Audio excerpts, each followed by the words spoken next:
Hello, I'm David Evans, registered physiotherapist. We're going to spend a few minutes and talk about range of motion exercise for a shoulder.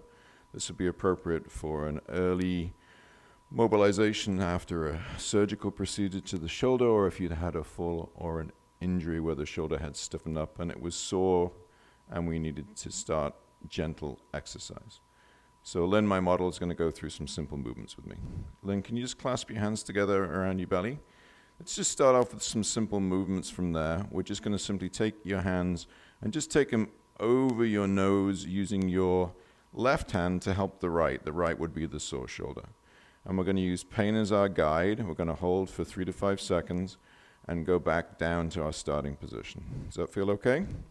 So if it's a 2 or 3 out of 10 on a discomfort scale, bit of a stretch, non-provocative for your pain, that's okay.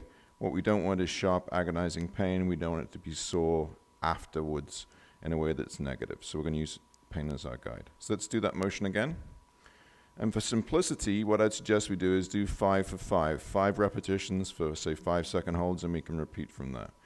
And because we're helping the right arm with the left, we call this passive motion, essentially, or in this case, it's a bit more active assisted because your left arm can do either more of the work or less of the work. We could make it fully passive where the left arm is just simply taking the right one for a ride. So after we've done that, we're going to progress from there, and then we're going to ease our hands overhead, and we're going to keep the hands supported. If you find your grip is not supportive enough for you, you could also grip your wrist or get a tighter grip between your fingers if you want more support or stabilization, and come back down again. Does that feel okay? So that will be overhead mobility, something we would start very gently and easily. We can also try a grip on your elbows. If that makes you feel more secure, you can do that motion as well for overhead mobility. Okay, so there's a few variations. So let's assume you've improved a little bit.